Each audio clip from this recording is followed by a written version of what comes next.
Hi everyone, this is Paul Pham here, the Property Hunter. Today we are creating this brand new session called the Property Idiot's Guide to Real Estate Financing.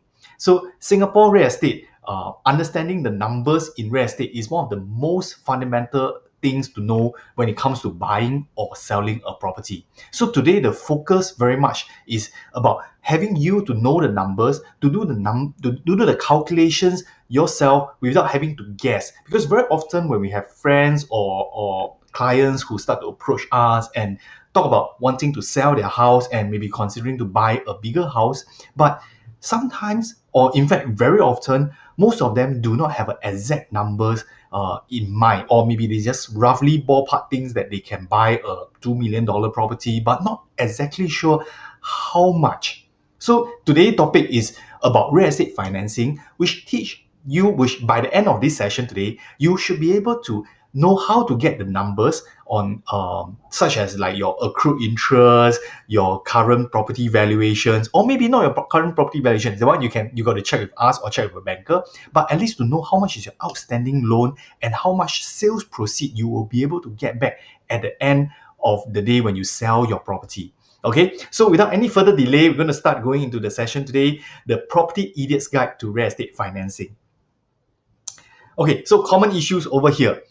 Not knowing how much funds exactly do you have, cash and CPF.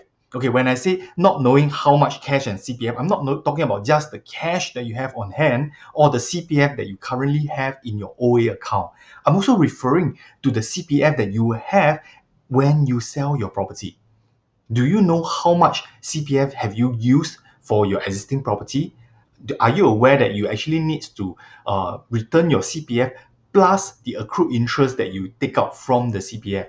So it's important to find out what is this amount as well as the cash proceed that you will get back. So these two having add up with your existing funds, that there you will get your funds on hand, the cash and the CPF at the end of the selling of your property. Okay, with that figure, then we can work on how much you can loan to, how big a house you can buy, and then there you can then decide whether you for those who are considering to buy a HDB or a condo, this is the time that you weigh your choices, or whether is it time to upgrade or downgrade. You do your financial planning, then you talk about all these things. Okay, so today it is important to know your finances. As such, we're going to do a case study today to share with you how, to give you some examples so that we work you through. Instead of just, you give me your numbers, I punch it into our systems and then give you a report. I'm going to do a breakdown to show you how you calculate some of these numbers. Then you will have some ballpark numbers to work on when you're intending to sell your place. Okay, so let's just take an example, Mr. and Mrs. Lim. Okay, assuming Mr. Lim, age 38, okay, and then Mrs. Lim at age 35. It's just some examples over here. So assuming their monthly salary is 5,005, okay, for Mr. Lim, and 4,005 for Mrs. Lim. So in this case, their combined income is $10,000 per month. Okay, assuming their cash on hand is 50,000 and 25,000 respectively each. Well, if you and your wife are the type that have a joint account, then perfect. You will know the exact sum. If not, add them up. So in this case, this is 75K. And then for OA amount, assuming Mr. Lim is 12,500 and Mrs. Lim is 8,000, so that will works out to be $20,500. Okay. Next, we will need to know what is your exact. You want to look at what is the current valuations of your property. So there's a few methods to look at. It is not just based on what the market is selling. Sometimes some of my clients, they may say, oh, Property Guru, I see people selling at XXX amount. Okay, you must always understand that there's a difference between asking and actual transactions. So what you need to find out is what are the recent transactions in your estate. Okay, so assuming the market value for this case study is assuming is 630,000. Okay, and then next you need to find out what is your outstanding loan amount. Okay, outstanding loan amount, you need to go into your bank account, bank statement, and check what is the outstanding loan that the banks have actually sent you on a monthly basis. There you will be able to get your outstanding loan amount. Please don't guess. I have cases whereby people estimate, but actually it can be quite far off. So do take out the bank statements and take a look at them.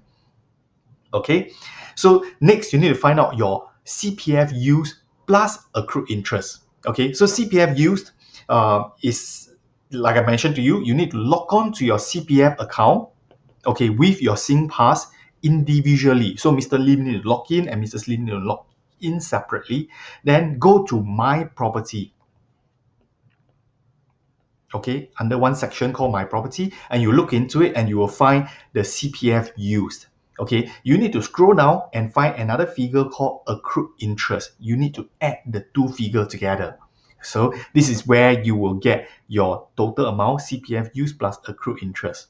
Okay, so assuming in this case Mr. Lim is 170,000 and Mrs. Lim is 110, assuming for the two of them.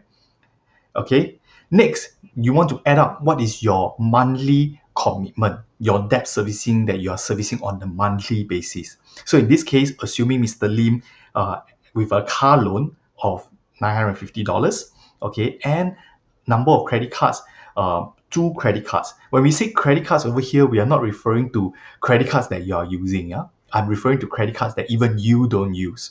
That means that any active credit cards, that means that maybe you sign up for the sake of a free luggage bag, or for whatever discount at which dining restaurant or movie tickets. Okay, so every single cards need to be listed down, because every single card there's a minimum repayment sum of $50. So I came across some clients who have 10 credit cards. So you need to 10 times $50, that's $500. So that will be $500 of your monthly debt servicing amount. Okay, I will talk about more, explain about that debt servicing ratio in a moment. Okay, so assuming Mr. Lim have two, usually the wife has a bit more credit cards. So in this case, assuming Mrs. Lim has 5 credit cards. Okay, so next, what we will actually do is that this is how we actually do a detailed financial planning. With those number, we will actually key in into our system. We'll key in into our system a figure like this. So that we will do a proper detailed planning for you. Okay, but for calculation's sake today, I'm trying to. Let me do without that and just do a manual calculation for easy understanding purpose. Okay, so next, so we want to do first step one, calculate your sales proceed. How do you calculate your sales proceed? Okay, so let's just use the example earlier on. So assuming the selling price is 630,000, in this case for the case study above, okay, with an outstanding loan of 120,000. Okay, so in this case, let's just confirm again. Let's just confirm this again. Yep, this is 120,000 and 610. Okay, so in this case, this is, let me get my calculator. Hang on.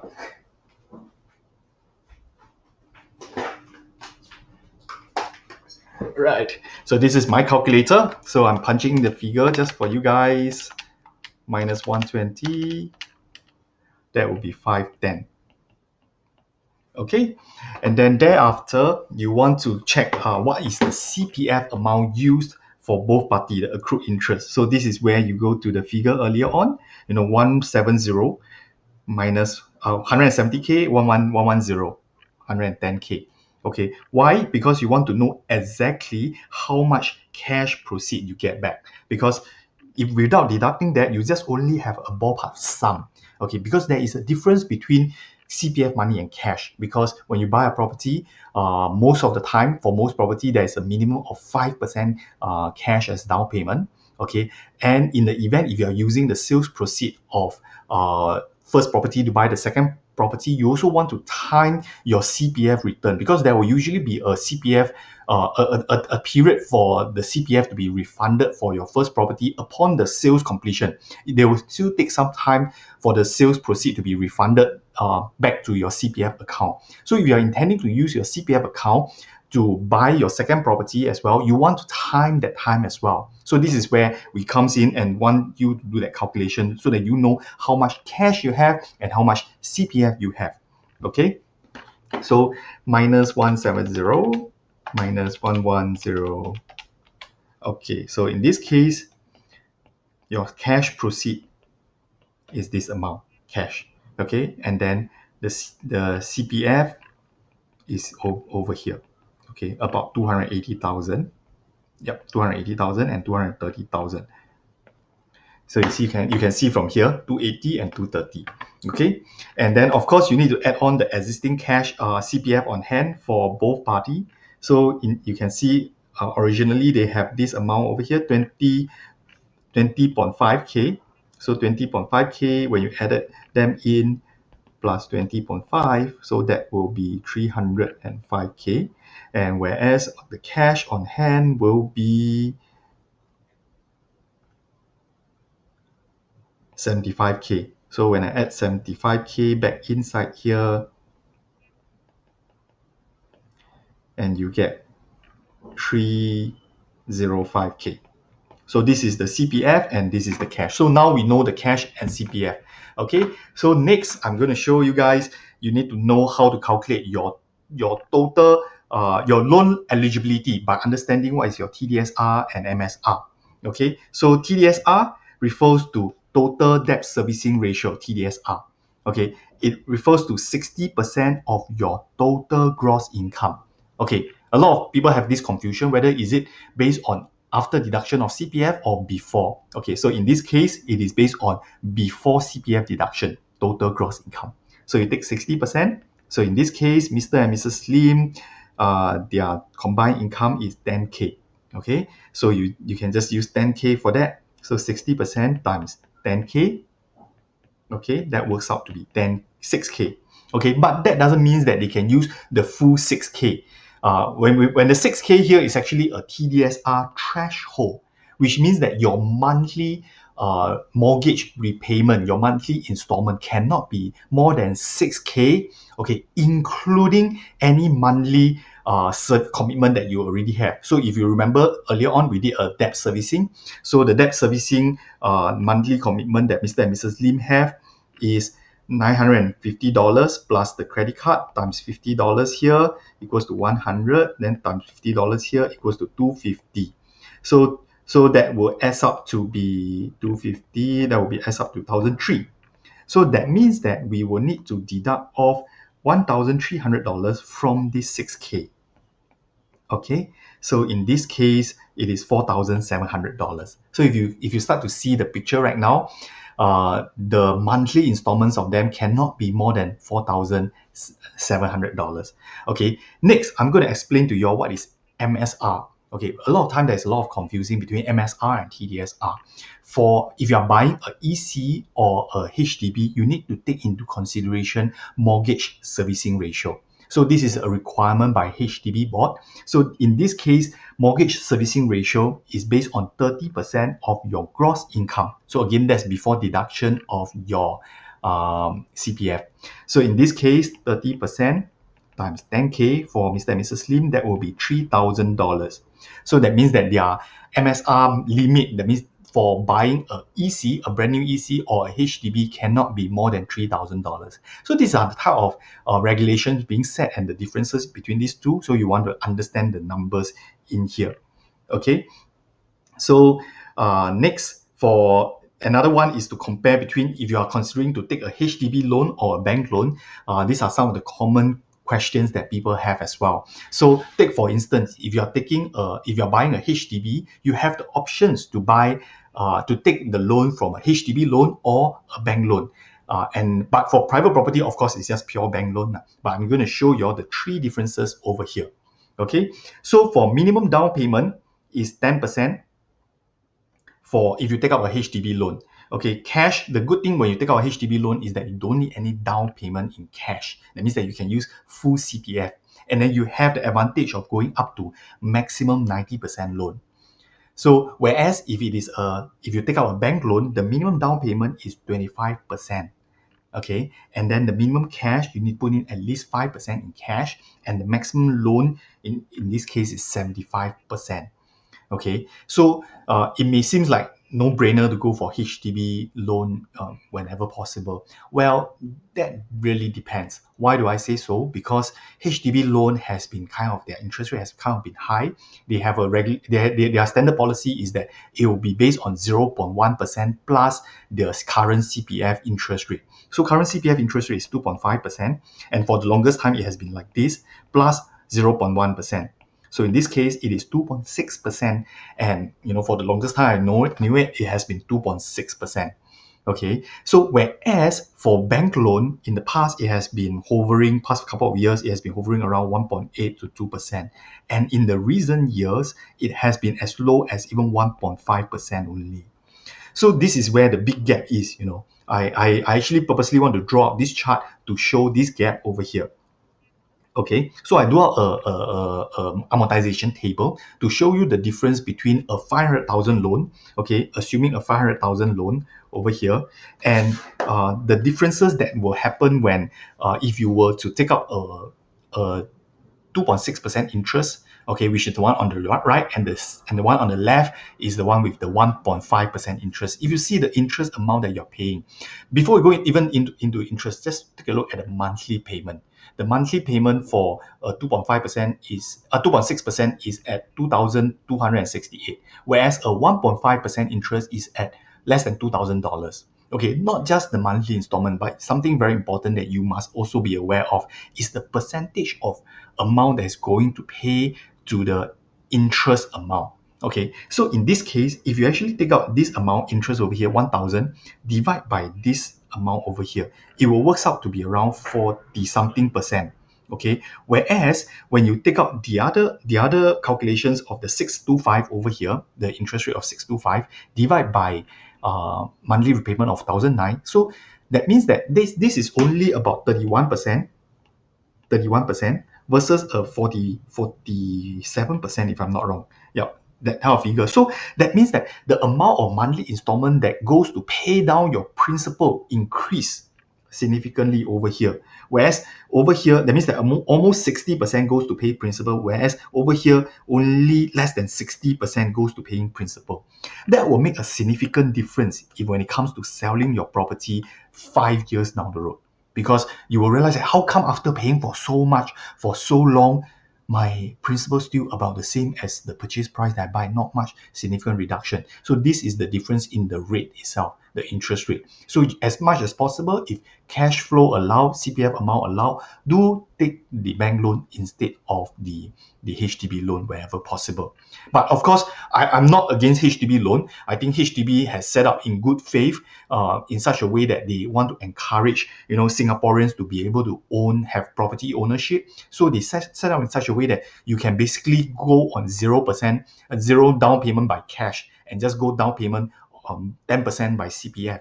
So maximum loan of 90%. So they went all out to ensure affordability of public housing in Singapore.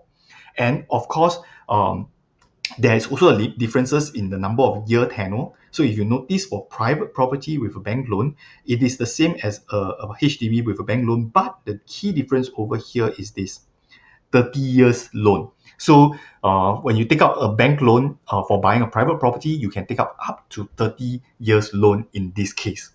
Okay, so I want to share with you I want to share the calculations over here first before we go one more step. Just let me open up my files. One moment.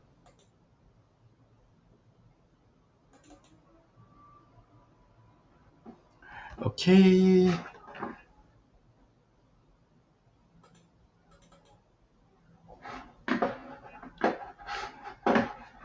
Sorry for that. My files actually went missing. Okay, so opening it up right away.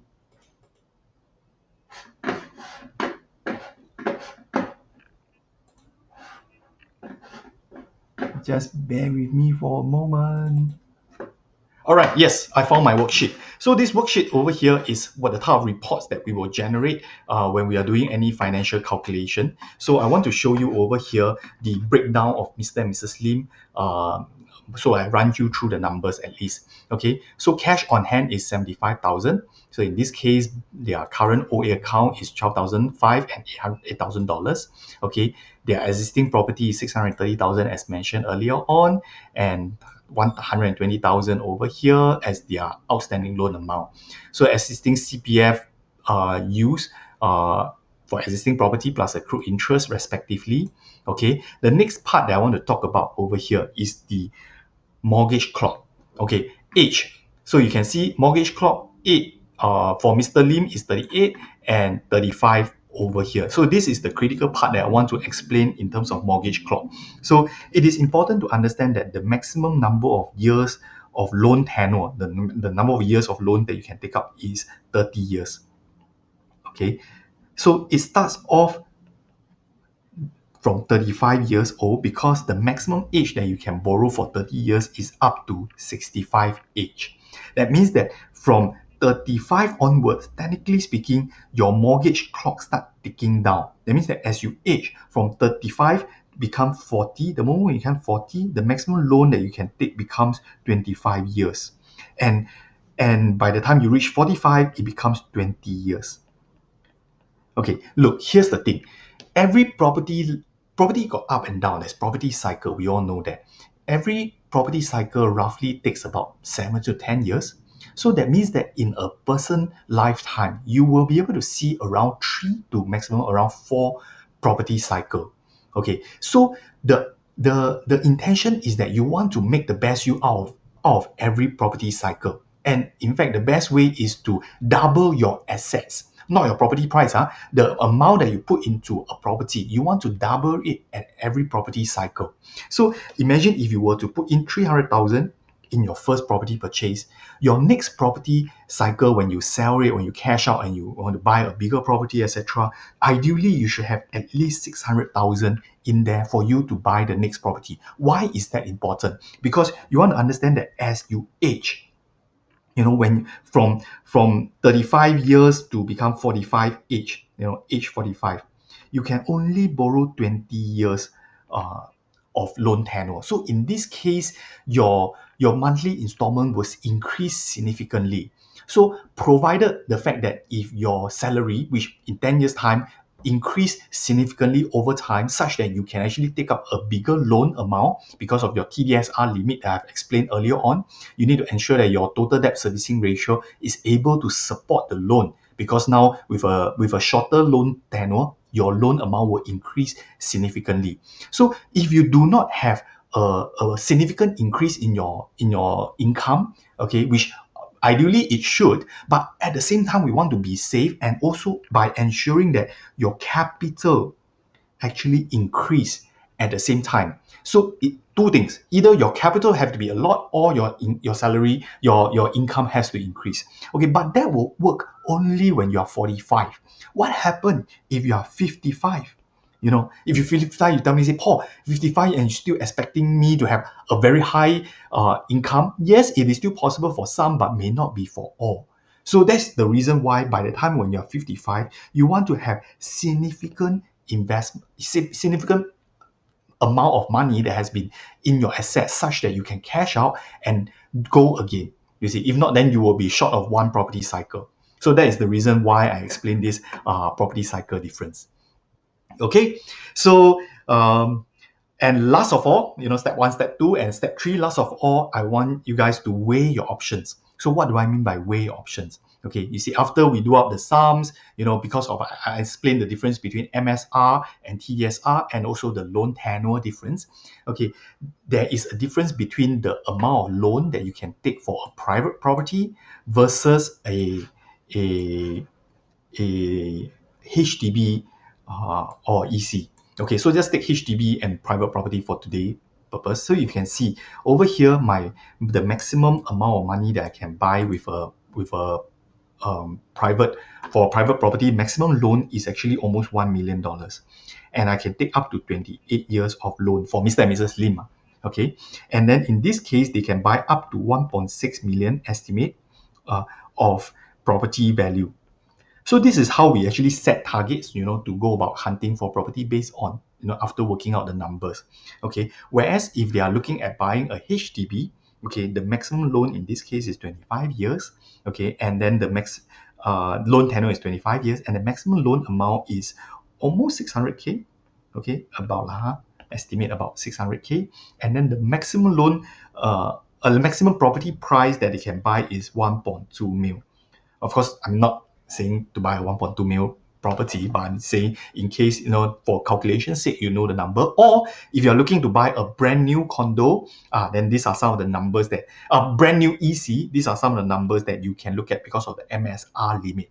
Okay, so you want to compare the differences and weigh your options to buy a condo, buy a HDB with bank loan. If looking at HDB, we'll go more in depth into HDB loan versus a bank loan. But for those who are sitting on the fence between what to buy, you have some numbers to work on. So step one, I repeat, step one, to know your numbers, your finances. Over here, step one, what we have gone through today. Step one is to know your numbers. Yeah. Step one is to know your numbers. Okay. Step two is to calculate your loan eligibility. Okay, understanding your MSR, what is the maximum installment that you can afford, using a loan calculator, and do a quick calculation on that. On most platforms, you have a loan calculator. So that one is too technical. I shall not go into a loan calculator. You can just use any Google online, you can do a calculation, but you need to know the sums yourself. Okay, and then last of all is to have a understanding of your options. Once you have a step one, step two, step three, and weighing of options, you will be able to have a clearer understanding of your numbers. Okay, so I hope today's short session has been useful. And if you have any questions, feel free to reach out to us, leave comments, or give us a like to support us so that we know that you actually got some value out of the whole thing. Feel free to leave comment for us as well, so that, or private message us to let us know what are the topics that you look forward to hearing, what are the questions, the burning questions that you have. We will put them out in future sharing session as well. Okay, so thank you very much, everyone, for staying tuned and watching this sharing. Okay, there will be some link somewhere in here in this video in the comment box, whereby if you want to reach out to us to do assets planning for you, you can actually reach out to us. Else, if you just enjoy watching all our sharing and all the knowledge that we are putting out here, just scan on the QR code. Just follow us on our Property Hunter Telegram, whereby we will share the market trend, market news, or follow us on our Facebook. So I look forward to seeing you guys in the future session, and thank you very much for staying tuned. Okay, remember to share this video. Thank you, and have a nice day, everyone. Cheers.